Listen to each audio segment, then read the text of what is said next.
Hi friends, ಎಲ್ಲರಿಗೂ ನಮಸ್ಕಾರ. ಹೊಸದಾಗಿ ಯೂಟ್ಯೂಬ್ ಚಾನಲ್ ಓಪನ್ ಮಾಡಿದ್ದೀನಿ. ಶೇರ್ ಮಾಡಿ, ಸಬ್ಸ್ಕ್ರೈಬ್ ಮಾಡಿ, ಸಪೋರ್ಟ್ ಮಾಡಿ, ಲೈಕ್ ಮಾಡಿ, ನಿಮ್ಮ ಫ್ರೆಂಡ್ಸು ಫ್ಯಾಮಿಲಿಗೂ ಕೂಡ ಶೇರ್ ಮಾಡಿ. ಈಗ ವಿಡಿಯೋ ಸ್ಟಾರ್ಟ್ ಮಾಡೋಣ, ಬನ್ನಿ ನೋಡೋಣ. MRV ಯೂಟ್ಯೂಬ್ ಚಾನಲ್ಗೆ ಸ್ವಾಗತ. ಇವತ್ತಿನ ರೆಸಿಪಿ ನಾನು ತರಕಾರಿ ತಿಳಿಕಟ್ಟು ಸಾರು ಮಾಡುವುದು ಹೇಗೆ ಅಂತ ಹೇಳ್ತಾ ಇದ್ದೀನಿ. ಇಲ್ಲಿ ನಾನು ಕ್ಯಾರೆಟು, ಬೀಟ್ರೂಟು, ಗೆಂಡೆಕೋಸು ತೊಗೊಂಡಿದ್ದೀನಿ. ನಿಮಗೆ ಬೇಕಾದರೆ ಬೇರೆ ತರಕಾರಿನ ತಗೋಬೋದು. ಪರಂಗಿಕಾಯಿಯು ಹಾಕಿರೋ ಸೂಪರಾಗಿರುತ್ತೆ. ಮೂಲಂಗಿ, ಬೀನಿಸು, ಇದು ಯಾವ ತರಕಾರಿನಾರ ಸೇರಿಸ್ಕೋಬೋದು. ನಾನು ತೊಳೆದ್ಬಿಟ್ಟು ಹಚ್ಕೊಂಡಿದ್ದೀನಿ. ಮತ್ತೊಂದು ಸಲ ಉಪ್ಪು ಹಾಕಿ ಮತ್ತು ನೀರು ಹಾಕಿ ತೊಳಿತಾ ಇದ್ದೀನಿ. ತೊಳೆದು ಸೈಡಲ್ಲಿ ಎತ್ತಿಟ್ಕೊತಾ ಇದ್ದೀನಿ. ಈಗ ಇದು ತೊಳೆದಿದ್ದಾಗಿದೆ. ಮತ್ತೊಂದು ಪಾತ್ರೆಗೆ ಹಾಕ್ಕೊಂಡು ಈಗ ಸ್ಟವ್ ಆನ್ ಮಾಡಿಬಿಟ್ಟು ಈಗ ಪಾತ್ರೆ ಇಟ್ಕೊಳ್ಳೋಣ. ಪಾತ್ರೆ ಇಟ್ಟು ತರಕಾರಿನೂ ಹಾಕ್ಕೊಂಡಿದ್ದೀನಿ. ತರಕಾರಿನೂ ಹಾಕಿ ತರಕಾರಿ ಮುಳುಗೋವಷ್ಟು ನೀರು ಹಾಕ್ಕೊಳ್ಳೋಣ. ರುಚಿಗೆ ತಕ್ಕಷ್ಟು ಉಪ್ಪು ಹಾಕ್ಕೊಳ್ಳೋಣ. ಉಪ್ಪು ಹಾಕ್ಬಿಟ್ಟು ಚೆನ್ನಾಗಿ ಕುದಿಯಲು ಬರಲು ಬಿಡೋಣ. ಈಗ ಚೆನ್ನಾಗಿ ಕುದ್ದಿದ್ದಾಗಿದೆ. ನೋಡಿ ಎಷ್ಟು ಚೆನ್ನಾಗಿ ಕುದ್ದಿದೆ.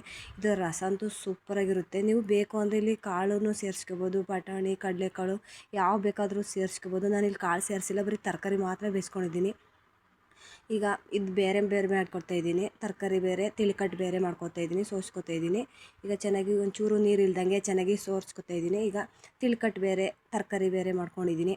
ಈಗ ಒಂದು ಸ್ಟವ್ ಆನ್ ಮಾಡಿಬಿಟ್ಟು ಪಾತ್ರೆ ಇಟ್ಬಿಟ್ಟು 2 ಸ್ಪೂನ್ ಎಣ್ಣೆ, ಸಾಸಿವೆ, ಕರಿಬೇವು, ಒಣಮೆಣ್ಸಿನ್ಕಾಯಿ, ಈರುಳ್ಳಿ, ಸಣ್ಣ ಬೌಲಲ್ಲಿ ನಾನು 2 ಬೌಲ್ ಈರುಳ್ಳಿ ಹಾಕೋತಾ ಇದ್ದೀನಿ. ಚೆನ್ನಾಗಿ ಹಸಿ ಸ್ಮೆಲ್ಲೆಲ್ಲ ಹೋಗೋವರೆಗೂ ಚೆನ್ನಾಗಿ ಫ್ರೈ ಮಾಡ್ಕೊಳ್ಳಿ. ಇವಾಗ ತರಕಾರಿನೂ ಸೇರಿಸ್ಕೊಂಡು ಒಂದು ಅರ್ಧ ಕಾಯಿ ಹಾಕ್ಕೊಂಡು ಚೆನ್ನಾಗಿ ಮಿಕ್ಸ್ ಮಾಡ್ಕೊತೀನಿ. ಚೆನ್ನಾಗಿ ಇದು ಫ್ರೈ ಆಗಬೇಕು. ನೀರೆಲ್ಲ ಸೀದು ಹೋಗ್ಬೇಕು. ಚೆನ್ನಾಗಿ ಫ್ರೈ ಮಾಡ್ಕೋಬೇಕು, ಇಲ್ಲಾಂದರೆ ಕೆಟ್ಟೋಯ್ತದೆ. ಈಗ ಇದು ಫ್ರೈ ಆಗಿದೆ. ನೋಡಿ ಎಷ್ಟು ಚೆನ್ನಾಗಿದೆ, ರುಚಿಯಾಗಿರುತ್ತೆ. ನೀವು ಒಮ್ಮೆ ಟ್ರೈ ಮಾಡಿ. ಇದು ಮಕ್ಕಳು ಕೂಡ ಸೂಪರಾಗಿ ತಿಂತಾರೆ. ಈಗ ತಿಳಿಕಟ್ಟಿಗೆ ಒಣಮೆಣ್ಸಿನ್ಕಾಯಿ ಖಾರ ಹರಿತಾ ಇದ್ದೀನಿ. ಈಗ ಕಲ್ಲು ಒರೆಸ್ಕೊಂಡು ಕಲ್ಲು ತೊಳ್ಕೊಬಿಟ್ಟು ಒಣಮೆಣ್ಸಿನ್ಕಾಯಿ ಸುಟ್ಕೊಂಡಿರೋದು ಒಣಮೆಣ್ಸಿನ್ಕಾಯಿ ಹಾಕ್ಕೊಂಡಿದ್ದೀನಿ. ಒಂದು ಗೋಲ್ ಗಾತ್ರದ್ದು ಹುಣ್ಸೆಹಣ್ಣು ಹಾಕ್ಕೊಂಡಿದ್ದೀನಿ. ಜೀರಿಗೆ, ಮೆಣಸು, ಬೆಳ್ಳುಳ್ಳಿ, ರುಚಿಗೆ ತಕ್ಕಷ್ಟು ಉಪ್ಪು ಹಾಕಿ ಚೆನ್ನಾಗಿ ರುಬ್ಬಿಕೊತೀನಿ. ಇದು ಮಿಕ್ಸಿಗೆ ಹಾಕ್ಕೊಂಡು ರುಬ್ಬಿಕೋಬೋದು. ಆದರೆ ನಾನು ಮಿಕ್ಸಿಲಿ ಹಾಕಿಲ್ಲ, ಅದು ಚೆನ್ನಾಗಿರಲ್ಲ ಅಂದ್ಬಿಟ್ಟು ಒಳ್ಕಲ್ಲಲ್ಲೇ ರುಬ್ಬಿದ್ದೀನಿ. ಈಗ ನೋಡಿ ಎಷ್ಟು ಚೆನ್ನಾಗಿದೆ, ಖಾರ ಗಮ್ ಅಂತ ಇದೆ. ಇದು ರುಚಿಯಾಗಿರುತ್ತೆ, ಸೂಪರಾಗಿರುತ್ತೆ. ಮುದ್ದೆ ಅನ್ನೋ ಜೊತೆಗಂತೂ ಸೂಪರಾಗಿರುತ್ತೆ. ನೀವು ಒಮ್ಮೆ ಟ್ರೈ ಮಾಡಿ. ಇವಾಗ ಖಾರ ಮಿಕ್ಸ್ ಮಾಡ್ಕೊಂಡು ಒಂದು 2-3 ಡ್ರಾಪ್ಸ್ ನಿಂಬೆಹಣ್ಣು ಹಾಕ್ಕೊಂಡು ಊಟ ಮಾಡಿದರೆ ಸೂಪರಾಗಿರುತ್ತೆ. ಕಾಳು ಅಂತೂ ಸೂಪರಾಗಿರುತ್ತೆ ತಿನ್ನೋಕ್ಕೆ.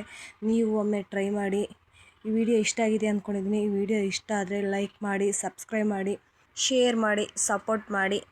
ಈ ವಿಡಿಯೋ ನೋಡೋ ಕರ್ನಾಟಕ ಜನತೆಗೂ ಥ್ಯಾಂಕ್ಸ್. ಮತ್ತೊಂದು ವಿಡಿಯೋ ಜೊತೆ ಮತ್ತೆ ಭೇಟಿಯಾಗೋಣ. ಬಾಯ್ ಬಾಯ್, ಟೇಕ್ ಕೇರ್.